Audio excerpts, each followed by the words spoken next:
వచ్చే మనిషిలా కనపట్టలేదు అందరు. దాని పిల్లలతో అది అలా కొంచెం ముందుకెళ్ళి ఇంతలో ఏదో వాహనం వచ్చింది. గబగబా అరిచి ఆ పిల్లలన్నింటినీ దగ్గరికి తీసేసుకుని ఏది వాహనం కింద పడిపోతుందో అని ఒక్క క్షణం నిలబడి వాహనం వెళ్ళిపోయిన తర్వాత మళ్ళీ పిల్లల్ని తీసుకుని మళ్ళీ ముందు వెళ్తారు. ఎవరు నేర్పారు ఆ పందికి? ఎవరు శిక్షణ ఇచ్చారు అంటే అది మాతృత్వం. అది ఈశ్వరుడు సృష్టించాడు. ఆ రక్షణ కల్పించకపోతే అసలు ఆ పసితనంలో ఏమీ తెలియని తనంలో భౌతిక రక్షణ, శరీరానికి రక్షణ కానీ మనోవికసనం కానీ ఎక్కడి నుంచి వస్తాయి? ఆర్తి కలిగినప్పుడు ఆ తల్లే పెద్ద రక్ష. అటువంటి తల్లిని సృష్టించాడు.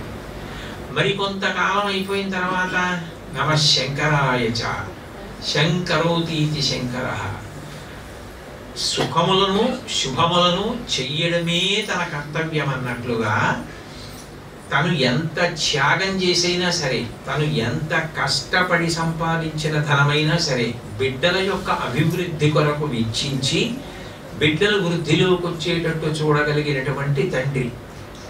ఆయన ఆరోగ్యం ఏమైనా, ఆయన ఏమైపోయినా ఆయన సంపాదించిందంతా పిల్లలకి ఇచ్చి పిల్లలు వృద్ధిలోకి రావాలి, బాగా చదువుకోవాలని అంత తాపత్రయపడతారు. అటువంటి త్యాగగుణంతో తండ్రి, అన్నదమ్ములు జీవితాంతం ఆ రక్త సంబంధం, ఆ అన్నదమ్ములు, ఆ ప్రేమ, అక్క చెల్లెళ్ళు అది అట్లాగే నిలబడి ఉంటుంది. మధ్యలో కొన్ని అద్భుతమైన అనుబంధాలు, భార్యకి భర్త, భర్తకి భార్య, మళ్ళీ వాళ్ళ కడుపున పుట్టినటువంటి పిల్లలు, ఇన్ని కష్టాలు సుఖాలు ఇవన్నీ కూడా ఇది ఆ ధర్మంతో కామాన్ని ముడివేసి సుఖాలు అనుభవించి కష్టాలు పడి ఈ సుఖాలన్నీ సుఖాలా అన్న వైరాగ్యాన్ని చిట్ట చివరికి పొందడానికి కావలసినంత వ్యవస్థ చేశాడు. చేయడమే కాదు, కేవలం భోగం కోసమే కాదు, అసలు ఆ గృహస్థు లేకపోతే సమాజానికి భోగం లేదు. అంత గొప్పగా బిగించాడు. ఆ చట్టం తయారు చేసినప్పుడైనా ఆ ఆశ్రమ వ్యవస్థని ఏర్పాటు చేసినప్పుడు ఒక ఆశ్రమం ఒక వ్యక్తి కొరకే కాదు, ఒక ఆశ్రమం సమాజము కొరకు నిర్మించాడు. మీరు చూడండి, గృహస్థాశ్రమంలో ఉండేటటువంటి వ్యక్తికి అర్హత అని ఒకటి ఉంటుంది. ఒక ఉద్యోగం చేయాలనుకోండి, దానికి ఏదో ఇంత చదువుకోవాలని ఒక అర్హత ఉంటుంది. అట్లాగే గృహస్థు కావడానికి ఒక అర్హత చెప్పారు. ఎంత అందమైన అర్హత!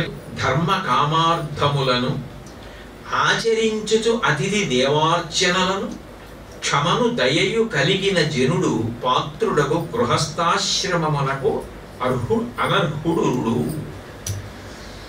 పెళ్లి చేసుకోవడానికి గృహస్థాశ్రమంలోకి వెళ్ళడానికి ఓ అర్హత ఉందన్నారు.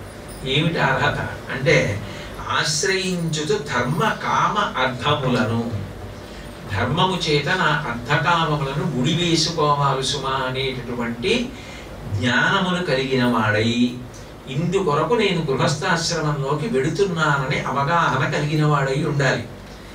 ఆచరించుచు అతిథి దేవార్చనలను, ఎప్పుడు ఇంటికి వచ్చేవాడు లేడు, విస్తరేసేది లేదు, ఎవ్వరూ భోజనం